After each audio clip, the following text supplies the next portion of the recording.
Korupsi dan penyalahgunaan kekuasaan merupakan suatu hal yang saling terkait, yang mana korupsi adalah tindakan yang melibatkan penyalahgunaan kekuasaan atau posisi untuk kepentingan pribadi atau golongan tertentu. Sedangkan penyalahgunaan kekuasaan merujuk pada situasi di mana seseorang memiliki kekuasaan, entah itu dalam pemerintahan, organisasi, ataupun lembaga lainnya. Kemudian, orang tersebut menggunakan kekuasaan yang dimilikinya tersebut untuk kepentingan pribadi yang bertentangan dengan hukum dan ketentuan yang ada. Korupsi seringkali terjadi melalui penyalahgunaan kekuasaan di mana individu atau kelompok memanfaatkan posisi atau wewenang mereka untuk tujuan-tujuan yang tidak sah seperti menerima suap, memanipulasi keputusan, atau menggunakan informasi rahasia untuk keuntungan pribadi atau kelompok saja.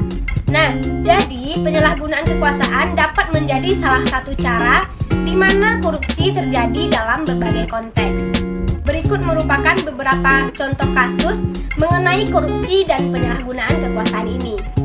Kasus pertama yaitu kasus yang dilakukan oleh seorang bupati di Blitar. Bupati Blitar Imam Muhadi divonis 15 tahun penjara oleh Pengadilan Negeri Blitar dalam kasus korupsi dana APBD tahun 2002 sampai 2004 senilai 97 miliar.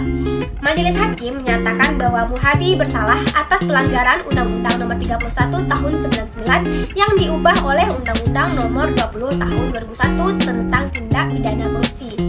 Selain hukuman penjara, ia juga diwajibkan membayar denda sebesar 400 juta atau kurungan 6 bulan serta mengganti kerugian negara sebesar 36 miliar.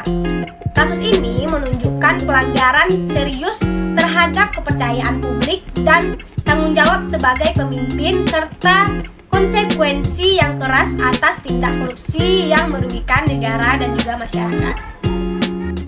Kasus selanjutnya yaitu kasus yang dilakukan oleh Ferdy Sambo.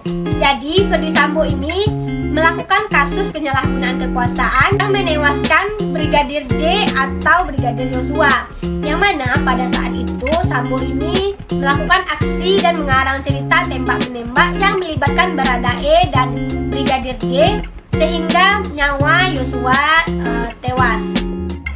Baiklah, kasus yang ketiga itu kasus penyalahgunaan yang melibatkan Asabri Asuransi Sosial Angkatan Bersenjata Republik Indonesia, menunjukkan dampak serius dari korupsi di Indonesia, khususnya dalam lembaga keuangan dan asuransi yang seharusnya menjamin keamanan finansial bagi anggota TNI, Tentara Nasional Indonesia, dan keluarga mereka.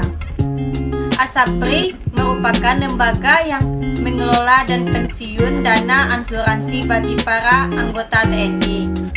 Penyalahgunaan dalam lembaga semacam ini sangat merugikan karena tidak hanya mempengaruhi keuangan para anggota TNI, tetapi juga merusak kepercayaan publik terhadap lembaga keuangan yang seharusnya diawasi dengan ketat dan memiliki integrasi yang tinggi.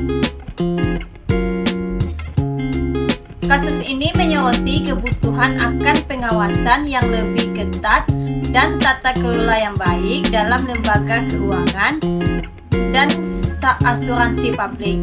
Perlunya transparansi yang lebih besar dalam pengelolaan dana dan investasi, serta perlunya reformasi sistem dan pengangkatan hukum yang kuat terhadap pelaku korupsi, baik dari terminal maupun pihak-pihak eksternal yang terlibat dalam penyelewengan dana. Penanganan kasus semacam ini menyoroti perlunya pengawasan yang lebih ketat, transparansi, serta penegakan hukum yang tegas terhadap korupsi di lembaga keuangan. Hal ini penting untuk memulihkan kepercayaan publik dan menjaga integrasi sistem keuangan negara. Selanjutnya, kasus Letkol HA yang dihukum karena penyalahgunaan kekuasaan yang merupakan contoh dari penyalahgunaan wewenang dalam lingkup militer. Penyalahgunaan kekuasaan dapat terjadi di berbagai level hierarki, termasuk oleh para perwira militer. Dalam kasus seperti ini, biasanya biasanya terdapat penyalahgunaan posisi atau jabatan mereka untuk kepentingan pribadi atau untuk menguntungkan diri sendiri atau kelompok tertentu. Penyalahgunaan kekuasaan oleh seorang letkol menimbulkan dampak yang sangat besar karena mereka memiliki pengaruh dan tanggung jawab yang signifikan dalam struktur militer. Tindakan seperti ini tidak hanya merusak kepercayaan publik terhadap lembaga militer, tetapi juga dapat membahayakan disiplin dan kredibilitas institusi tersebut. Kasus ini menyoroti pentingnya pengawasan internal yang ketat dalam kekuasaan yang diberikan kepada para perwira, serta perlunya pengawasan hukum yang adil dan tegas terhadap pelanggaran yang terjadi di dalam struktur militer. Kepercayaan masyarakat terhadap keadilan akan tanggung jawab dan pada transparansi dalam menangani kasus-kasus penyalahgunaan kekuasaan, terutama di lingkungan yang seharusnya menjunjung tinggi kehormatan, integritas, dan keadilan, yaitu kasus korupsi massal yang melibatkan anggota DPRD Kota Malang adalah gambaran nyata dari penyalahgunaan kepercayaan masyarakat dan posisi politik untuk tujuan pribadi atau golongan tertentu. Kasus semacam ini mencoreng citra lembaga legislatif dan merusak kepercayaan publik terhadap para wakil rakyat yang seharusnya bertanggung jawab menjaga kepentingan masyarakat. Korupsi massal menunjukkan adanya sistematik yang lemah dalam pengawasan dan kontrol internal di dalam lembaga DPRD.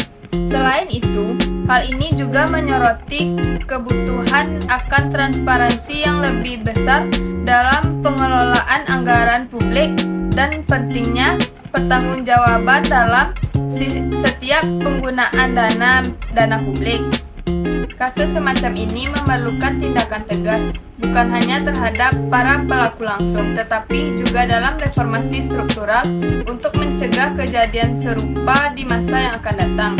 Penegakan hukum yang kuat dan adil perlu dilakukan sebagai penegakan terhadap perilaku korupsi di lembaga pemerintahan.